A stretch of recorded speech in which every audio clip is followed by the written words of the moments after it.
হ্যাঁ, এরপরে রবিউল আউয়াল মাস এলো, মিছিল বার হলো, আমার নবী তোমার নবী বিশ্ব নবী মোস্তফা, আমার নেতা তোমার নেতা বিশ্ব নেতা মোস্তফা। নবী বলেছেন ১৫০০ বছর আগে, লা তাত্তাবিআন্না সুনানা মান কানা ক্বাবলাকুম। এমন একটা যুগ আসছে যে যুগে তোমরা পূর্ববর্তী যুগের লোকেদের অনুসরণ করবে। যে শিবরন শিবরন জিরান জিরান, বিগেত বিগেত, গজ গজ। আমরা যারা বলি পায় পায়, নবীর হাদিসের শব্দ বিগাত বিগাত তাদের মেনে চলবে, ও গজে গজে তাদেরকে মেনে চলবে।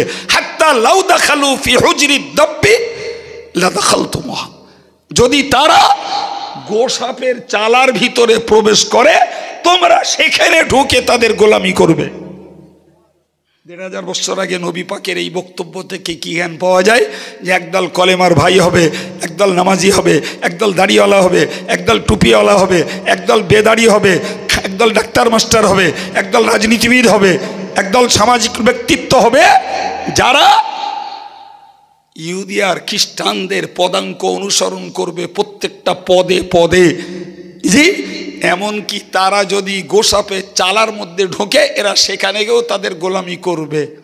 তামাম পৃথিবীর শ্রেষ্ঠ মহামানব বিশ্বনবী মুহাম্মদুর রাসূলুল্লাহ সাল্লাল্লাহু আলাইহি ওয়াসাল্লাম, আমরা কলেমার মধ্য দিয়ে বলি, আমরা নামাজে ওই নবীকে সালাম জানাই, ওই নবীর প্রতি দরুদ পড়ি, মুয়াজ্জিন সাহেব আজানে ওই নবীর নামে সাক্ষ্য দিচ্ছে প্রতিদিন 5 বার করে 10 বার। 5 ওয়াক্ত নামাজে কবার? আশহাদু আন্না মুহাম্মাদার রাসূলুল্লাহ কবার বলে? তাহলে 5 বারে কবার হলো? সাক্ষী দিচ্ছে মুহাম্মদ আল্লাহর রসুল, ঠিক নয় কি? আর আমরা যারা আজান শুনি, প্রিয় নবী বলেছেন কুলু মা ইয়াকুলুল মুয়াজ্জিন, মুয়াজ্জিন যা বলে তোমরাও তাই বলো। তাহলে মুয়াজ্জিন যদি আশহাদু আন্না মুহাম্মাদার রাসূলুল্লাহ বলে আমাকেও বলতে হবে তাই। তাহলে আমরাও বলছি দিনে 10 বার করে।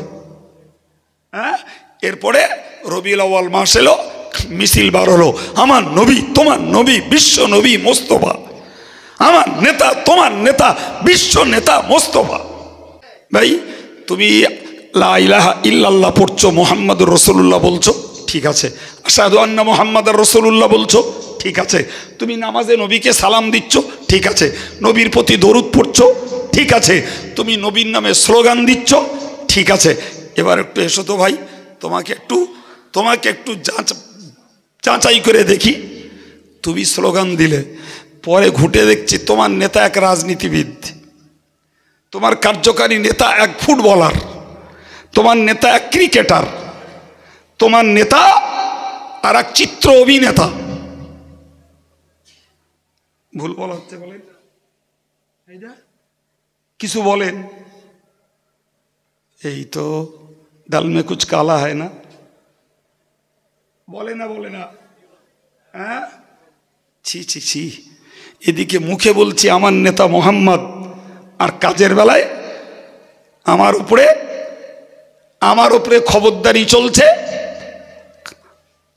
কাদের? পলিটিক্যাল লিডারদের। আমার ভিতরটাকে কুড়ে খাচ্ছে ফুটবলার, ক্রিকেটার, বলিউড আর টলিউডের নেতারা, আর মুখে বলছি মোহাম্মদ আমার নেতা।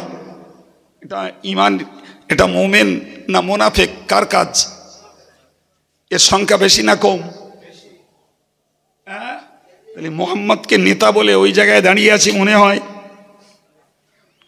বলেন বলেন, দাঁড়িয়ে আছে সমাজ, দাঁড়িয়ে আছে দেশের ম্যাক্সিমাম পার্সন, জনগণ। কি হবে ভাই?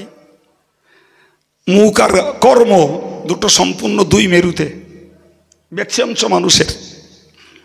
তাহলে তুমি যখন মুহাম্মদুর রাসূলুল্লাহকে নেতা বলে স্বীকৃতি দিয়েছ, তিনি তোমার পথ প্রদর্শক, তিনি তোমার ধর্মীয় নেতা, তিনি তোমার রাজনৈতিক নেতা, তিনি তোমার পারিবারিক নেতা, তিনি তোমার অর্থনীতির নেতা, তিনি তোমার রাষ্ট্র নেতা, রীতিমতো তিনি তোমার ব্যবসায়ী নেতা।